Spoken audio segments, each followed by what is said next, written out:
Hi everyone, my name is Josh Godfrey, and for my activity, I chose to do Play-Doh fossils. So the name kind of sums up what they're going to be doing. The materials you're going to need for the students are Play-Doh. Most schools already have this, but I found it on Amazon. You can get 12 of these little cups for I think right around $5.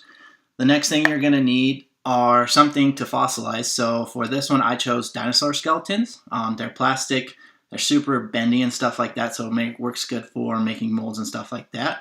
I found these on Amazon. It was a package of 12 for $5. I put the link in my handout, so if you guys want to do this, you guys can go buy them on there as well.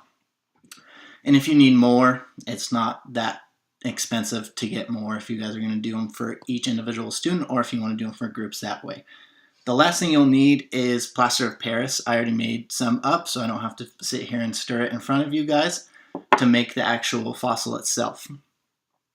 So what I've seen during the science lessons in Northern Nevada is they normally happen in the morning and after recess. So for this procedure, I would typically hand out either to each student a thing of their own Play-Doh and each get their own dinosaur, or if you're doing it in groups, one Play-Doh per two, or however you want to split it up that way. So after they come back from recess, they see that they have Play-Doh and dinosaurs on there. So the first thing they want to do is they want to play. So I would give them 5 minutes of free time to play with their Play-Doh and play with their dinosaurs. But make sure that they know that the Play-Doh does not belong on the floor. It only belongs on their desk. They don't eat it. And then same with the dinosaurs. Make sure they're not throwing them at each other. They're not trying to hit each other with them or anything like that. Since this lesson is geared more towards like 3rd, 4th, and 5th grade, they should already have this understanding, but make sure and reinstate the rules just because we all know picking Play-Doh out of carpet isn't the most fun thing to do after teaching all day. So after they have finished playing and stuff, the time's up.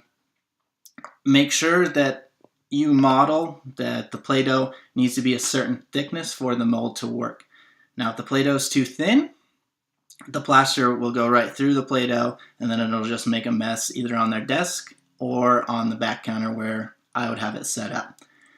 Too thick, it wouldn't be too big of a deal, but since the dinosaurs are kind of long, you kind of need to spread the Play-Doh a little thin just to make sure you get all of the dinosaur in there. After that is modeled, make sure they put the Play-Doh pad down on their desks and then take the dinosaur and they're just going to put it, center it in there, and then make sure they're pressing but not too hard to make sure they don't go through, and then make sure they also roll the dinosaur since they are oddly shaped and you want to get all of it to make a good mold. Once you have it done, the mold should somewhat kind of look like that, so you have a good indentation to pour the mold. Now after this is where it kind of gets tricky and it's up to the teacher and really up to how well the students will do with the plaster. What I would generally do for my students is would tell them to go put their Play-Doh mold on the back counter and I would pour the plaster for them. But if you guys are confident in all of your students, you guys can hand them little cups of plaster and then they can pour it in the mold themselves. Making sure that you fill all of the holes very well. And then once that's done, if you do this in the morning, the plaster should be dried by the afternoon, but I wouldn't recommend trying to take it out just because it can kind of get sticky and then it can kind of mess up their end result. If I would have done this earlier, I could have showed you an end result, but once it's dried, you just peel off the Play-Doh from the plaster itself and then you have a fossil made, and that's it. Thank you.